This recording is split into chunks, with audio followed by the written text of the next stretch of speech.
Tapi ngapunten bapak-bapak ibu-ibu sekalian, doa itu ampun difahami cuma dimaknai ketika kita minta terus Allah kabulkan sesuai permintaan kita. Ampun. Kadang-kadang ada orang sampai frustasi. Ya, walaupun ya saya udah minta sama Allah doa bertahun-tahun cuma belum diijabahi. Ya, ngapunten. Ya di dalam hadis disebutkan, ya kalau kita mengkonsumsi dengan hal-hal yang halal, karena ampun ada orang-orang yang berdoa sama Allah tapi kok pakaiannya, makanannya, itu dari hal-hal yang haram, pasti tertolak. Tapi kalau orang sudah menjaga, maka apa? Berpotensi 3 hal. Yang pertama, kalau orang berdoa akan diijabahi sesuai permintaannya, itu yang pertama. Yang kedua, ya Allah Subhanahu wa taala menjawab atau mengijabahi doanya dengan bentuk diselamatkan dari musibah. Jadi kadang-kadang kalau kita pernah naik motor, ada momen tiba-tiba kayak hampir saja kita jatuh, di depan itu ada yang melihat kecelakaan. Itu bisa jadi Allah Subhanahu wa taala ijabahi doa dalam bentuk kita diselamatkan dari musibah.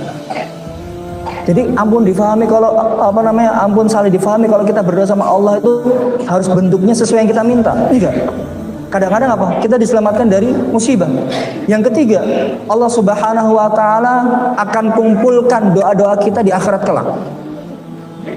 Ya, kalau kita masuk surga Allah Subhanahu wa taala kok melihat kok pahalanya begitu besar? Ternyata adalah bentuk doa selama kita panjatkan di dunia. Dan Allah Subhanahu wa taala Maha tahu yang terbaik bagi hambanya. Kadang-kadang ketika kita minta sama Allah, ya Allah, ya, berikanlah saya harta yang sangat banyak. Ya, tapi ternyata di posisi dia yang sekarang, padahal dia bercukupan, tapi kok dia belum bersyukur.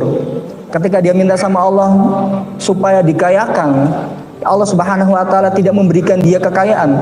Ya bisa jadi itu yang paling terbaik. Karena apa? Kalau dia tambah kaya, terus posisinya kayak sama sekarang, belum benar-benar bersyukur, ya sama saja. Dia kaya itu belum berpotensi. Dia menjamin dia akan bersyukur kepada Allah Subhanahu wa taala. Maka posisi kita sekarang, takdir Allah di posisi kita sekarang, kita wajib syukuri. Ya, dan itu yang paling terbaik bagi diri kita. Bisa jadi ketika Allah Subhanahu wa taala mengijabahi sesuai permintaan kita, kita malah semakin sombong, ya nggak bersyukur dan seterusnya. Nauzubillah min dzalik.